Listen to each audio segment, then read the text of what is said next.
I have no idea how to even explain my situation, but I'll give it a try. I'm aware how weird/unique this is. I mean, if it weren't happening to me I wouldn't believe it. This is long but the backstory is needed. I apologize for grammar mistakes as I'm still a little frantic.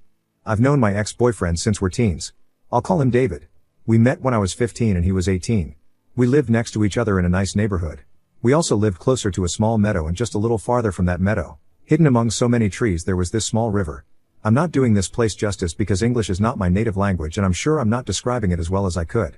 But it was an amazing place which I used as a little hiding spot whenever I wanted to get away from my parents or people in general. I used to think no one really knew about that place, and if they did, they didn't really bothered coming there because through all the time I was there, I never actually saw someone else there besides me. Imagine my surprise when I go there one day and find David sitting by the river. At that time we'd seen each other around the neighborhood, but that's it. Anyway, that day we started talking and became very close. Not intimate because I was 15 and hated the idea of dating, and he was 18 and wasn't known for long-term relationships. So we get pretty close and I meet his family. His mother was the sweetest thing. His dad, I remember, was gross, stupid jokes, sexist, ignorant, to which he, David, told me not to mind him. I didn't mind. And then there was his brother, who we'll call Patrick. This is turning out to be long, so I'll be short here. Patrick was just as bad as his father, except no one could deny he really did love and care for David. I don't know how to explain it any better. Patrick was gross. He thought girls were meant only for sex. He was a fucking racist/homophobe with no fear of letting it be known. But when it came to David, Patrick was always there for him. He was overprotective of him, and I remember that made me feel a mixture of sadness/anger, because if he could love his brother so much, then why the hell couldn't he be a better person? Anyway, my friendship with David only grew, and I should make it very clear that if Patrick was like his gross father, then David was like his mother. No doubt. David was sweet, caring. His worldview was similar to mine. He was not a racist nor a homophobe and was always clashing heads with his brother because of that. So let's speed things up. We become a couple when I'm 17 and he's 20. Things are incredible and our relationship is good. He's not my first relationship, as I'd gotten over that no dating thing and dated other guys during our period of friendship. I literally have no complaints about him as a boyfriend. The problem was Patrick. Yes, that man had no problem with me when I was just David's friend. But as soon as I became the girlfriend, Patrick started treating me and David horribly. If we were together, Patrick would call and ask David if he was spending time with his little whore, which made David tell Patrick to fuck off and hang up the phone and spend the night with me. He'd apologize and I'd say it wasn't his fault, as it really wasn't. He'd stood up for me more times than I could remember. I never let Patrick's comments bother me, and I'd usually flat out ignore him whenever I saw him. He was an asshole and didn't deserve my attention. So Patrick became insanely jealous. He thought he was losing his little brother, and it was all very stressful, and it only came to a stop and got a bit better when David told Patrick to either cut that shit out or he'd cut him off from his life forever. He told Patrick that if he ever so much made a nasty comment about me, even if behind his back, he'd go on pretending he didn't have a brother. That shook him up a little and the comment stopped, although he'd still call when we got together or roll his eyes whenever he was in our presence and saw us being cute or whatever. I know how much the situation hurt David, because even though he was aware of how nasty and simple-minded his brother could be, it was still his brother and he loved him. I was blessed with loving parents, but I understood David. There were times when he'd break down and cry because his brother had gotten into trouble again, and I'd just feel mad and heartbroken. Sadly, I didn't really know then what I know now about abuse/manipulation.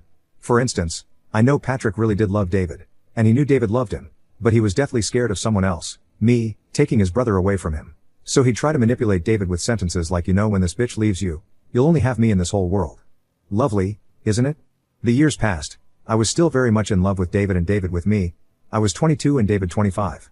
I was considering studying abroad, in France. It wasn't set in stone, and while it all sounded very dreamy and marvelous, a big part of me didn't really want to go. It's just that my parents were so proud of me and about the opportunity, and they've always been amazing to me. I didn't want to let them down. So by this time I was still living with my parents, but David was renting an apartment and living with a roommate, and his brother would visit every now and then. I could see that he still hated me, but given that David and I had been dating for such a long time, I guess he just accepted me into his little brother's life. Patrick hadn't changed with age and was still unpleasant, but a bit more behaved.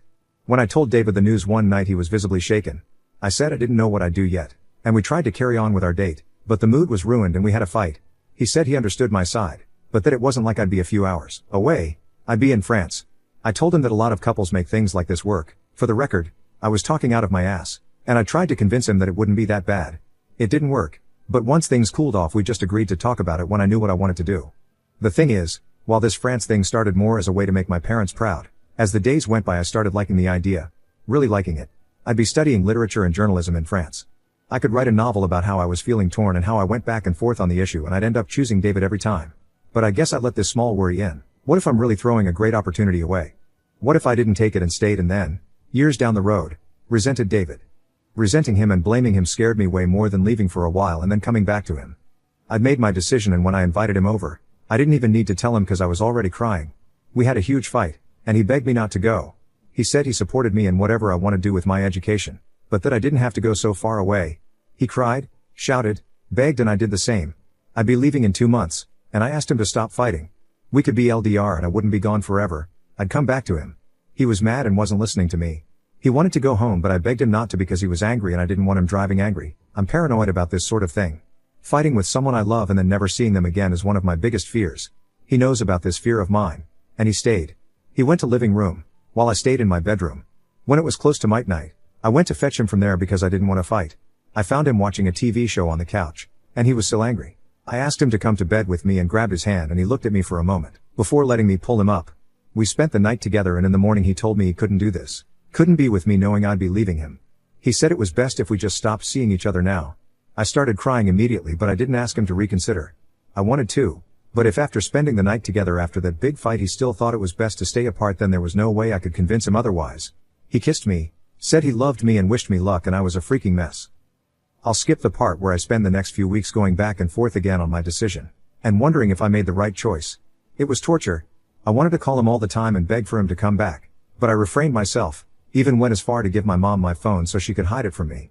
I only broke down once and called him. I wanted to text him, but the thought of him seeing the text and not replying scared me, because that would be horrible and give me no hope for a second chance, but he didn't pick up. Life went on and I was miserable, but I clinged to France more than ever. I guess this is the part I surprise you guys. On the second month after our breakup, I found out I was pregnant. I don't know how important the detail of birth control is here, but it was a mistake on both of our parts where we didn't use a condom on 2 instances. I wasn't on the pill back then, I am now. Anyway, I panicked. The trip was 2 weeks away, and I didn't even care about it anymore. I wanted to get to David and tell him I was sorry and tell him about the pregnancy and that we could be a family and whatnot. Except, no matter how many times I called, he wouldn't pick up. I texted him and he never even saw the messages. I went to his apartment only to find out by his roommate that David had gone on a road trip with Patrick. I freaked out, and scared the crap of his roommate and asked if he knew where. Road trip to where, but roommate, didn't know. They weren't close friends and the only thing David said was that he'd be out on a trip with Patrick and that's it. I sent even more texts, but he'd never see them. I tried to track him down to no avail. Finally, I decided to write him an email. In my mind he wasn't seeing the texts because he was on the road, but he was bound to stop at some place sometime, right? So he'd see the email and then he'd know and come back. I wrote the damn thing and told him everything. I asked him please to call me as soon as he read it because I need to talk to him. To talk about our baby. I needed him. This was on the course of a week. The next week was my trip to France. I kept hoping he'd call, write back or whatever, but he never did. I was devastated.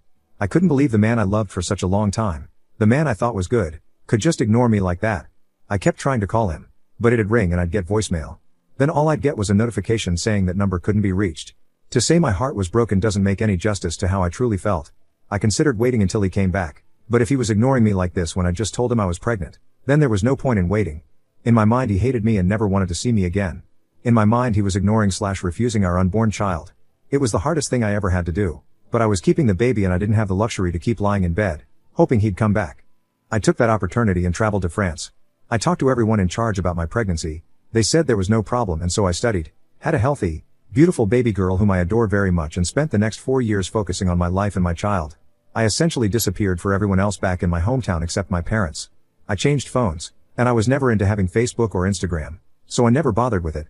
I did lose contact with some good friends, but if I'm being honest, I didn't mind it that much. Everything and everyone reminded me of my old life, and my old life reminded me of David. Anyway, I came back to my hometown for the first time in 4 years 8 months ago. My parents offered to let me stay with them again, but I rented a nice little house next to the school I'm currently teaching in. It's just me and my baby girl and things are fine. Well, we're fine. I knew I'd run into him. You can find anyone on this damn town as it's so small. There was the chance that maybe he'd have moved, but I knew it was a slim one because he really loves this place. It's his home. So I ran into him while I was stuck in traffic. I didn't have my daughter with me and was coming back from work. I saw him on the sidewalk and he saw me. Bear in mind we had had no contact for 4 years. We stared at each other until the light turned green and he called out my name. But I didn't stop. I couldn't forgive him. This is way too long already, so I'll skip over and say that over the course of a few emotionally draining weeks, he found me and kept trying to reach me until I finally gave in and snapped at him. My parents were really against it, of course, but I did want to get some closure or whatever. I just wanted to know how he could be so fucking horrible to me. My daughter stayed with my parents and she was more than thrilled, considering they dot on her like crazy. I left to meet David. This is where when things get crazy. And I mean crazy. He tries to make small talk but I'm having none of it. And I jump to the texts and email. I ask how he could do that to me. How he had no remorse for ignoring me when I was pregnant with our child. How he could throw everything we had in the rash just because I wanted to study abroad. He went crazy. But not crazy in a bad, hurt me way. His eyes were wide and he was shaking and saying he had never read any email, that he didn't know about the pregnancy. He kept asking if I was telling him the truth, wanting to know if I kept our baby. I wasn't having it and I asked him to tell me how in the world couldn't he have seen the email or the texts. He told me that as soon as we broke up, when he left that morning, he told his brother. I can only imagine what his brother said about me, but anyway, his brother came up with the road trip and forbade him to bring his phone as this was going to be a brother's trip and Patrick would help David get over me. When they came back, Patrick erased my texts from his phone for him. This is believable because the texts I sent never revealed the pregnancy, only the email did. So he could have easily thought I just wanted to apologize or get back together and was being crazy about it.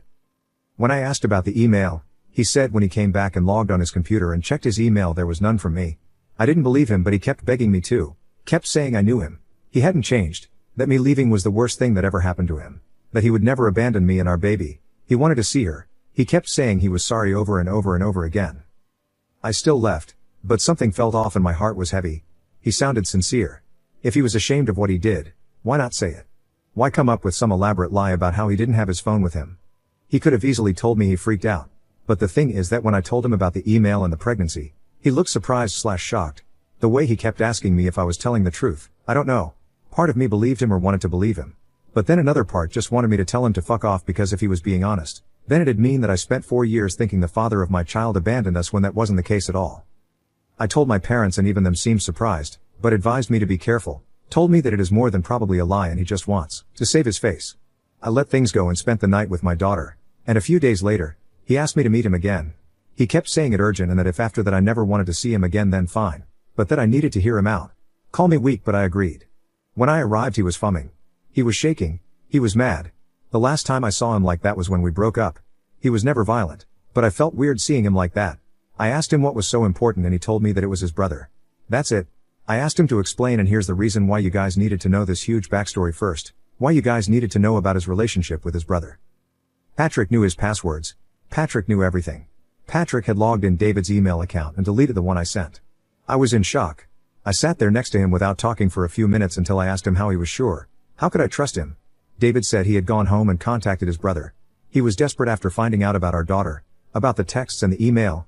Patrick tried to accuse me of lying about the baby, saying it was probably someone else's. He tried to make it seem like I was just trying to make David feel bad. They argued and David hung up. I don't know if remorse kicked in, but Patrick called him back an hour later and told him he had logged in and deleted the email because he was afraid David would come back to me and forget about him. He claims to not have read the email, that he didn't know about the pregnancy either, but I'm sure that's a lie. David told me all of this while apologizing and crying and begging me to believe him. I was shocked, stunned, frozen. If it's true all that suffering happened because of Patrick, David kept begging me to forgive him, saying he had cut off relations to his brother and that it took every ounce of willpower not to go to his house and kill him. He told me he would have never abandoned me. He said he understood my anger, but if I could find it in my heart to let him see our baby girl, even if just once, he begged me to believe him until his voice started to crack. I told him I needed time to think. It's been 4 days since that event. 4. My parents are shocked. I can't stop crying. I can't think straight. For the love of God, I need some advice. Call me stupid but a huge part of me believes him. Patrick is a piece of shit and capable of doing that. He was always scared of losing his brother because David is the only person in the world who could love him, even with all his mistakes. Another part thinks I'm being dumb. David has been giving me space and has messaged me only once telling me he's willing to accept whatever I decide. I don't know what to do. I need to think about my daughter. If it's true, then I don't want my baby to grow up without her dad. If he's willing to be a father, I don't know. I don't know. Help, please. This post was deleted and the user was deleted. This was a recovered post that I could find. Update, he abandoned me when I needed him the most. I was pregnant. But I just found out the real truth. I am overwhelmed and stunned with the kindness and care you guys sent my way. Thank you. I wish I could have replied you on the original post, but it was locked. I apologize again for grammar mistakes. English is not my native language and if a sentence doesn't make sense, please tell me. A lot of questions were raised in the original post, understandably so. I left out a lot of details because I was in a hurry to get to the point and as I really needed advice on what to do. Some things, though, I tried to explain in that post itself, but I guess they were lost in translation. I'll get to it, addressing the more urgent questions first. My parents were furious. They were furious with the way David was ignoring me, and my father wanted to go bang on David's parents' door and drag his father by the neck and get some answers. I told him not to, which led to him being mad at me. My mother wanted me to hold David responsible and told me that if he didn't want to be a parent, then he'd have to at least help with child support, considering he had no trouble conceiving the child with me. But I was devastated. I didn't go into this subject because, honestly, I thought I didn't have to, but I have money. I was able to afford a decent life for my baby and me while I was in France, and I even got a part-time job at a bookstore while I was there. I didn't want to call David's parents and demand that they tell me where their son had went. I didn't want to barge in and say to his mom, whom I adored, that her son had gotten me pregnant and ignored me in all my attempts to reach him. I didn't want David's money. It would hurt too much seeing the man I'd been so in love with, father of the child I already loved more than anything, being forced into doing his share of parenthood by providing child support. I didn't want to do any of that because I'd have to admit to myself that David was really ignoring me, ignoring the existence of our child. I wasn't thinking straight. I was broken. I know I should have handled it better and tried harder, but I was scared out of my mind, and on top of that, I was angry beyond reason. I won't ever be able to properly explain what it felt like to be abandoned by someone I loved and trusted so much. In my mind, he didn't want me. I'd sent countless texts and an email telling him about our kid. It wasn't enough, and that's a mistake that will haunt me for the rest of my life, and believe me when I say that I paid the price. I cried for so long and went through the motions that waking up with swollen eyes became a normal thing. My first year abroad was pathetic and sad, to tell the truth. My parents stayed with me for the first few weeks, and then they came back. I was in a place where people didn't speak my language, and while I knew French and could read and write properly in it, speaking was a different thing. I'd get nervous and get some things wrong. I made friends with an American girl, but I didn't let her get too close at first. The first time my baby kicked, I was alone. It was a rush of feelings, and I was so happy that this little thing was growing inside of me, and when it clicked that David wasn't there, I cried. I'd cry and talk to my belly and apologize to her, my baby, and promise her I'd be the best mom in the world. When my parents came back to our town, my mother asked me if I was sure that I wanted to do this alone. If I really didn't want to get the justice involved. I told her that I was sure. It was stupid, but it was me at 22 years old, heartbroken and full of pregnancy hormones. I wanted to pretend David didn't exist. I wanted to desperately erase that breakup, because if I didn't, I wouldn't be able to properly care for the tiny little human inside me. I wanted to grow up. I wanted to wake up and have 3 decades of motherhood seared into my brain so I would know exactly what to do and how to behave. There has been some confusion about me trying to reach him, though. After we broke up, we went no contact.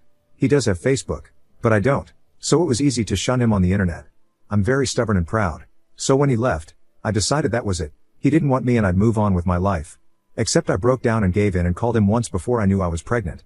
He didn't pick up and I didn't try again until I found out about our baby. Once I found out, I called him like crazy and texted him. I didn't tell him I was pregnant via text because I wanted to do it face to face. I went to his apartment, and that's when I found out, via his roommate, that he had gone on a road trip with Patrick. David and I had been no contact, and I had no idea where in the world he could have gone to. I tried asking his roommate, but he didn't know. I explained in my original post that David and this guy weren't close and they barely spoke. They just shared an apartment.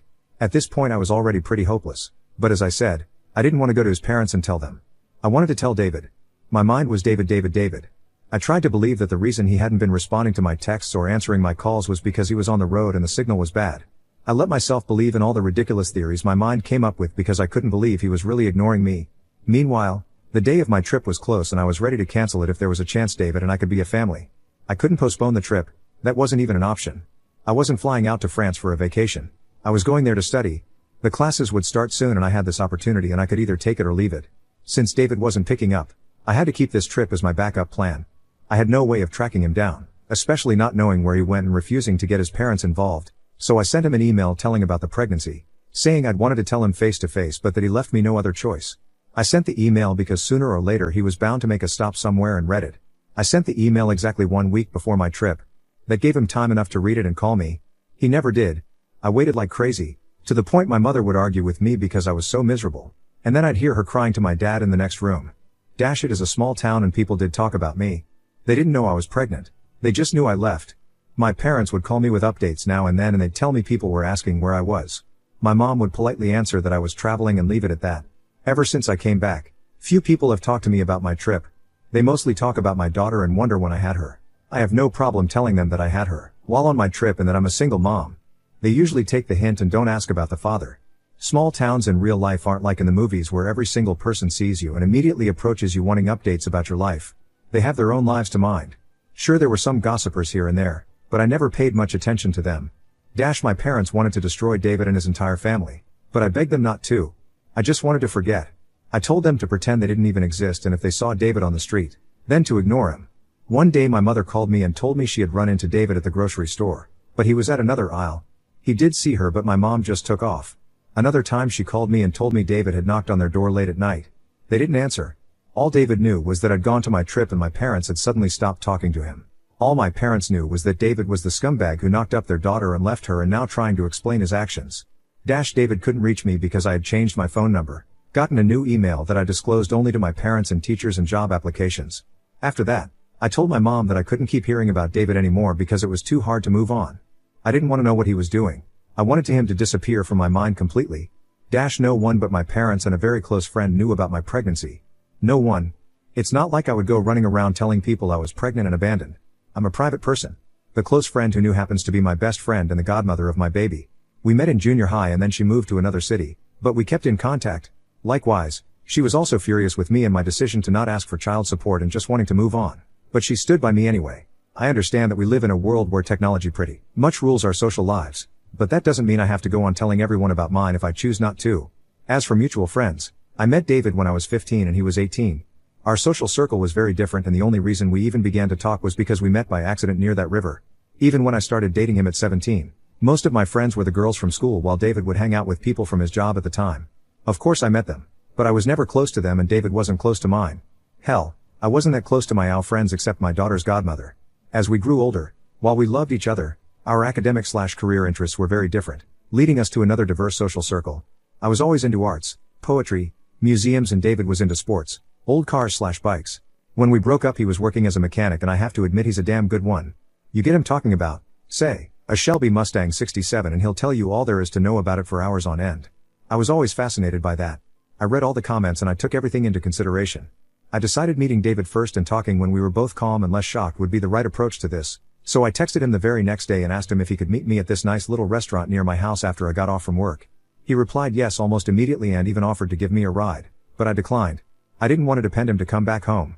I tell my baby girl she'll spend the night with her grandparents and she's fine with it, although she asks me if something wrong because of the look on my face.